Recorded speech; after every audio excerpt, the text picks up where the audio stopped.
Hello, this is Dr. Grande. Today's question is, can I analyze the case of Jeffrey Dahmer? Just a reminder, I'm not diagnosing anybody in this video, only speculating about what could be happening in a situation like this. If you enjoy this video, please like it, subscribe to my channel, and consider supporting me on Patreon. I will put the link to Patreon in the description for this video. Jeffrey Dahmer is one of the most notorious serial killers who ever lived.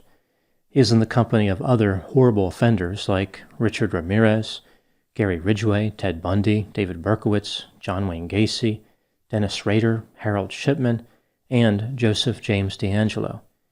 First, I'll look at the background of Jeffrey Dahmer, move to the timeline of the crime, then offer my analysis. There are many facets to the Jeffrey Dahmer case.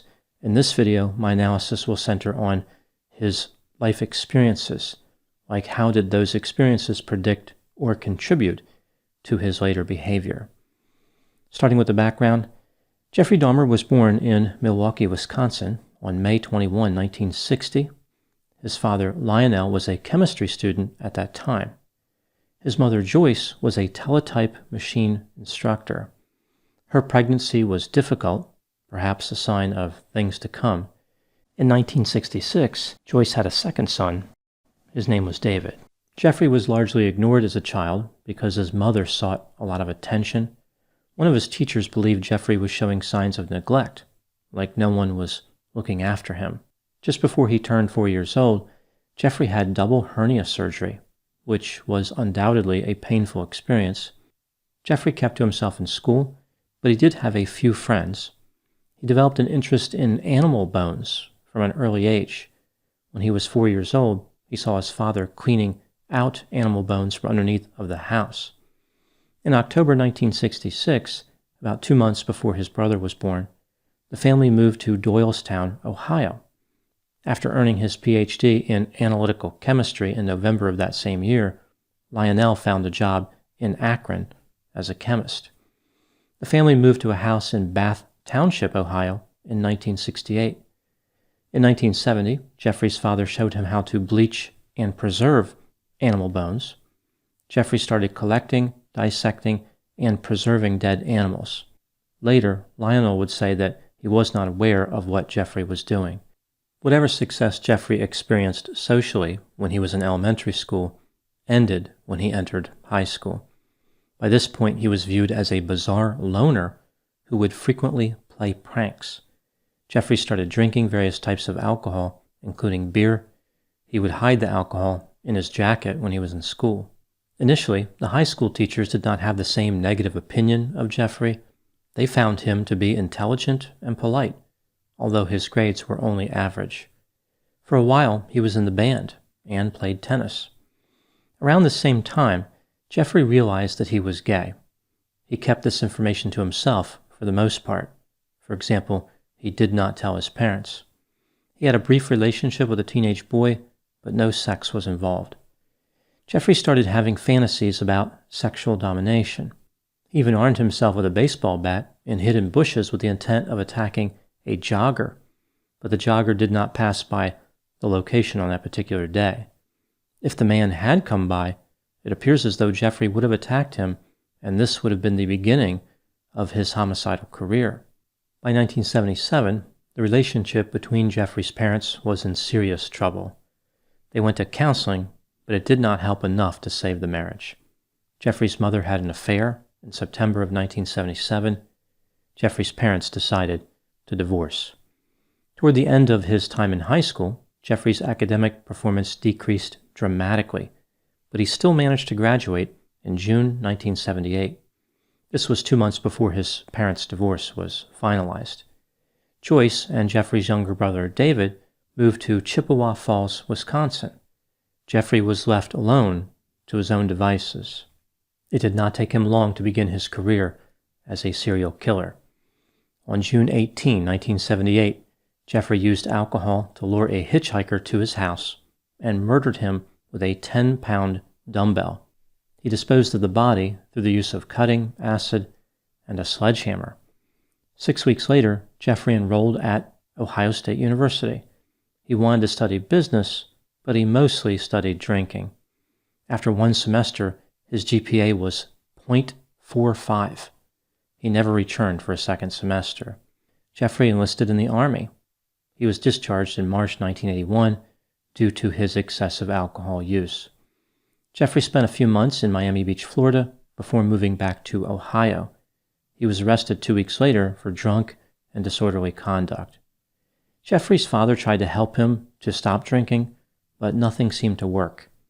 In December 1981, Jeffrey was sent to West Allis, Wisconsin, to live with his grandmother. Lionel believed that her affectionate nature would convince Jeffrey to stop drinking. In Wisconsin, Jeffrey found a job as a phlebotomist, but he was laid off after 10 months. On August 7, 1982, just before Jeffrey lost his job, he was arrested for indecent exposure.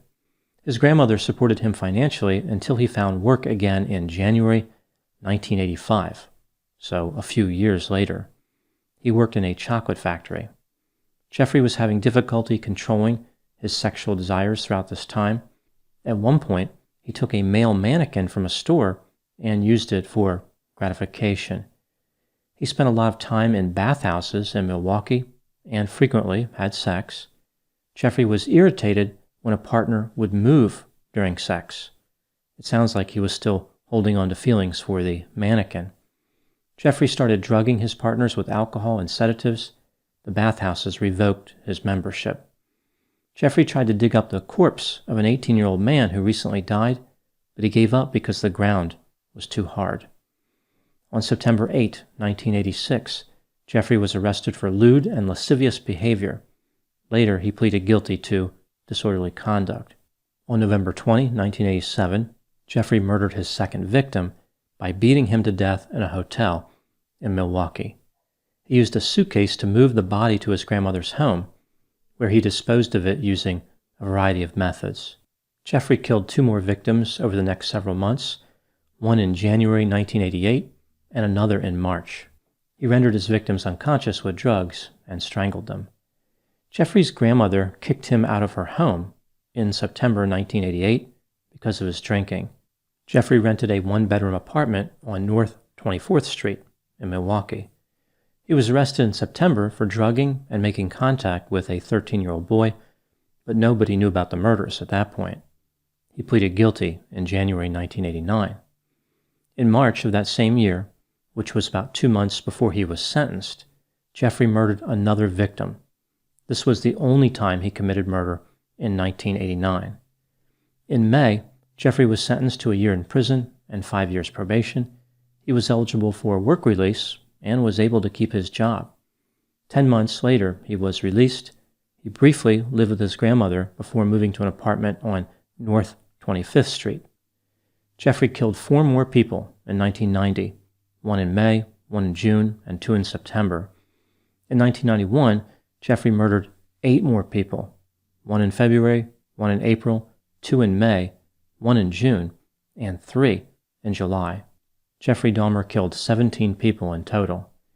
He was trying to kill a 4th victim in July when the man escaped and flagged down a police car. Jeffrey was arrested and eventually confessed.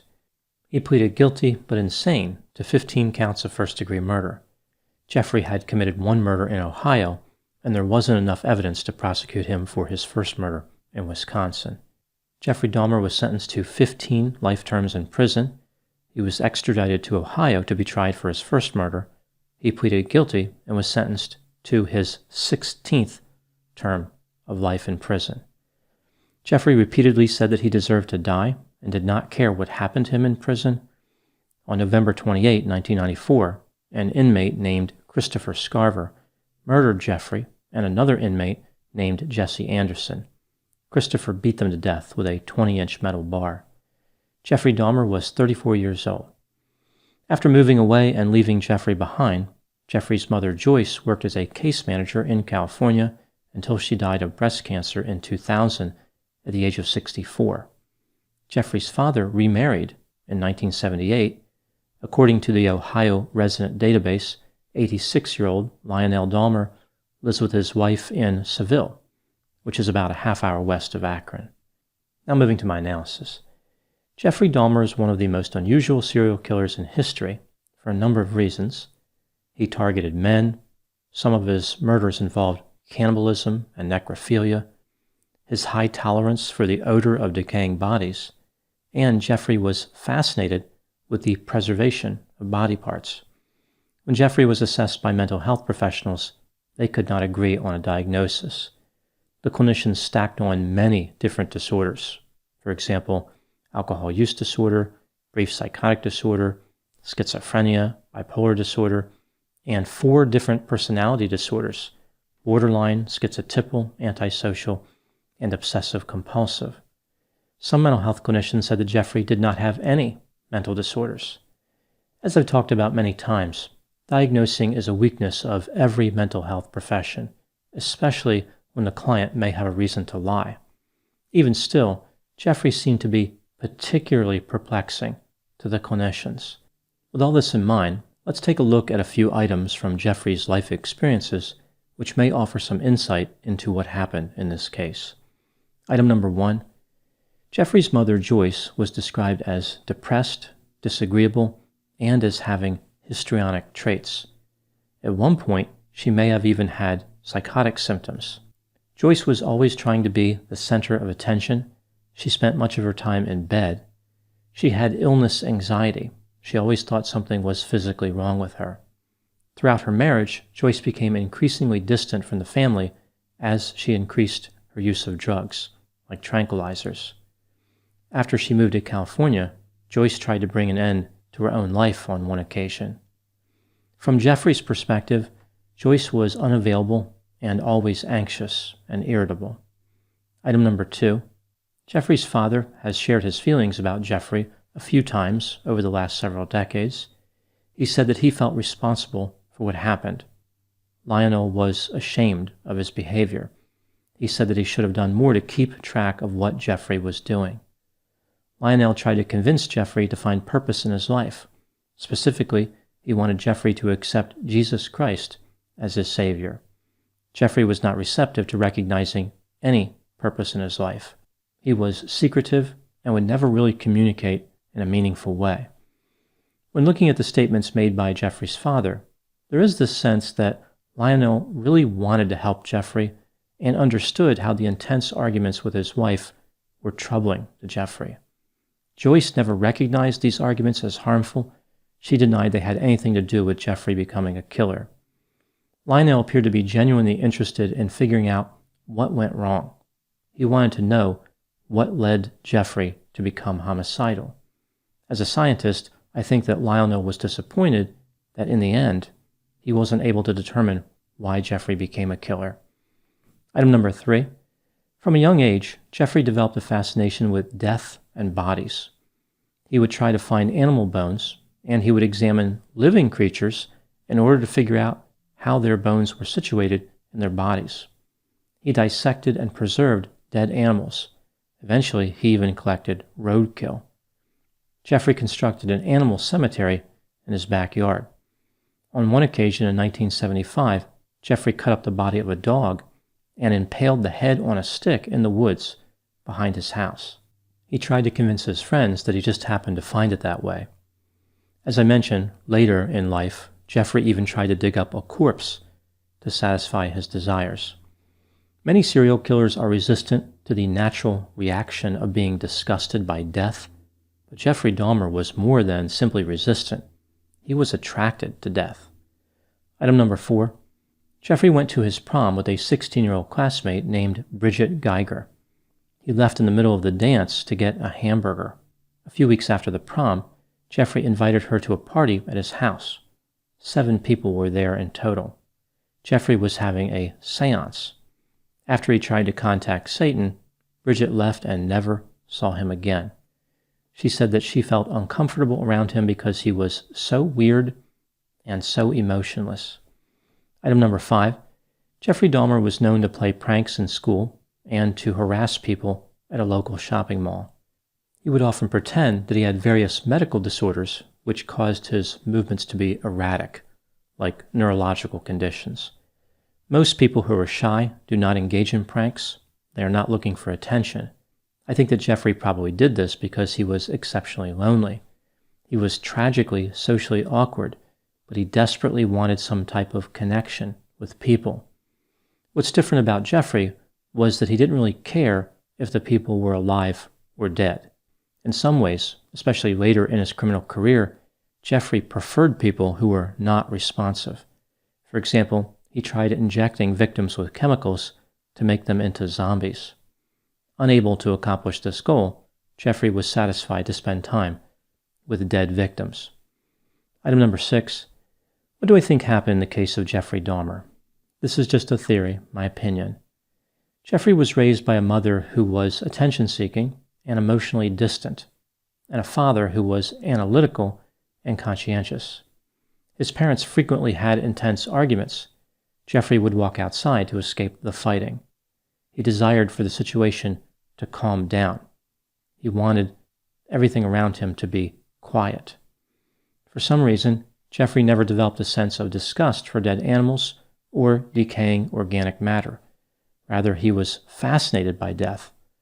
His social skills were poorly developed, so he didn't have any way to understand people at an emotional level, but he could understand the physical mechanics of living organisms, including humans.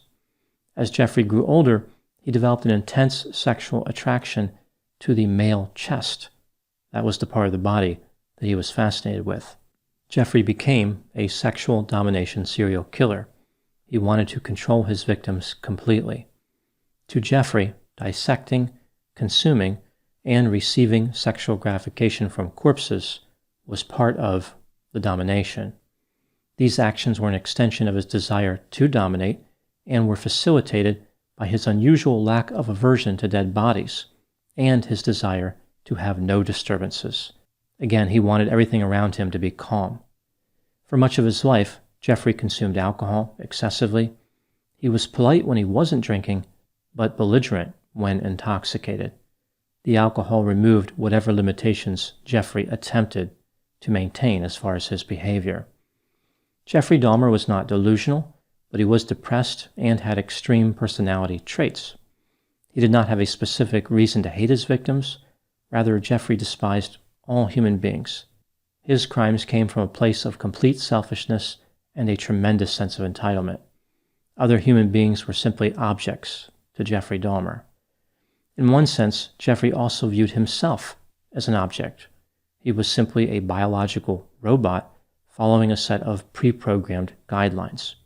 Just like Jeffrey was unable to appreciate the emotions of others, he could not appreciate or understand his own emotions. He did not really view his actions as a choice. Rather, he felt as though he was compelled. Perhaps he thought it was like an instinct. Jeffrey never asked for mercy after he was arrested. He understood that people wanted him to be punished and to die. He did not disagree with their desires. Now moving to my final thoughts. Almost every notorious serial killer had a troubled childhood, but that alone is usually not enough to cause somebody to kill. No matter what genetic or environmental characteristics contributed to Jeffrey's behavior, he needed more supervision and less alcohol. Jeffrey was left to his own devices, which permitted him to capitalize on every negative characteristic he possessed. Those are my thoughts in the case of Jeffrey Dahmer. Please put any opinions and thoughts in the comment section. They always generate an interesting dialogue. As always, I hope you found my analysis of this topic to be informative. Thanks for watching.